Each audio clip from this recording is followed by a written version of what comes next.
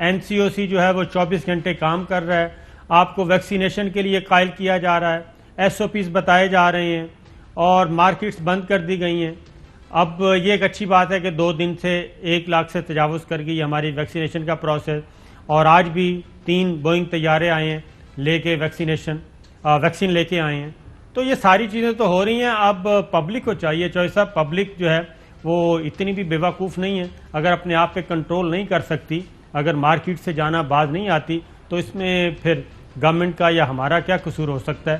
یہ خود ان کو فیصلہ کرنا ہے کہ اپنے آپ جانا ہے یا پھر اپنے آپ کو کسی عذاب میں مبتلا کرنا ہے. اللہ ہم سب پر رحم کرے. ایک بریک لیتے ہیں, بریک سے واپس آتے ہیں. ویلکم بیک ناظرین. اب ایک اور خبر, بہت ہی اچھی خبر ہے, اور پاکستان کے لیے خاص طور پہ. ایک تو وزیر اعظم عمران خان سعودی عرب کا دورہ کر رہے ہیں 7 مئی کو. جو اصل بات ہے وہ یہ ہے کہ army chief general Qamar Javed Bajwa بھی ان کے ساتھ ہوں گے, اعلیٰ سطح کا وفد بھی ان کے ساتھ ہوگا.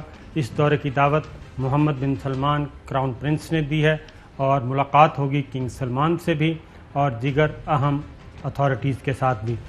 اس سے پہلے ایک اور اچھی خبر یہ آئی کہ ایران اور سعودی عرب کے درمیان تعلقات میں جو کشیدگی تھی وہ اب ختم ہوتی جا رہی ہے, اور براہ راست دونوں ملکوں کے درمیان بات چیت شروع ہو چکی ہے, مذاکرات شروع ہو چکے ہیں.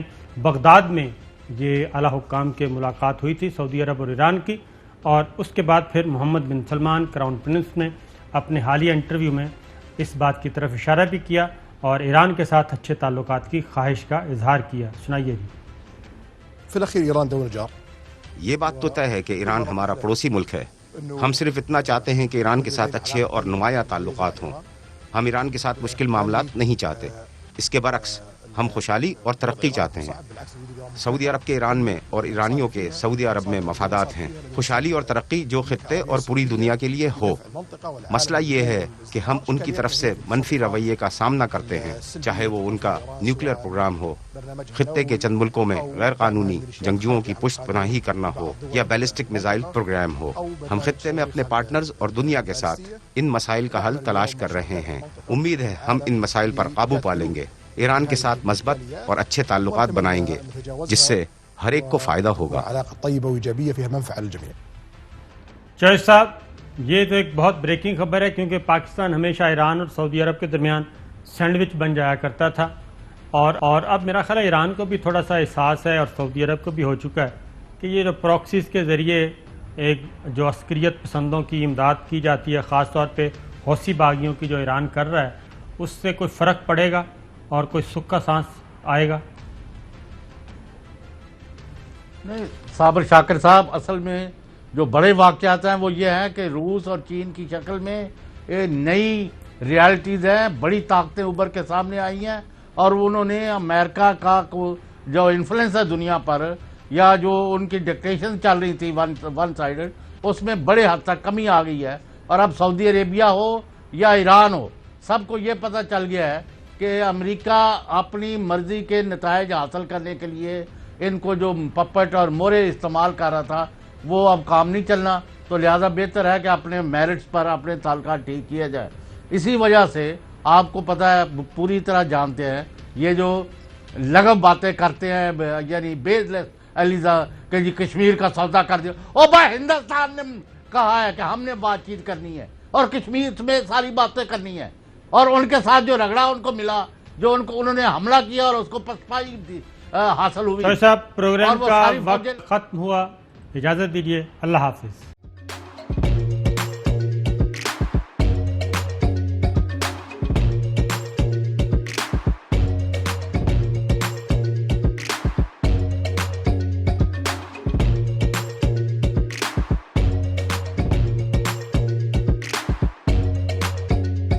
Instead of saving up for a new toy or a trip to Disney World, a 7-year-old بدلاً من توفير لعبة جديدة 来自阿拉巴马州的一名7岁女孩没有花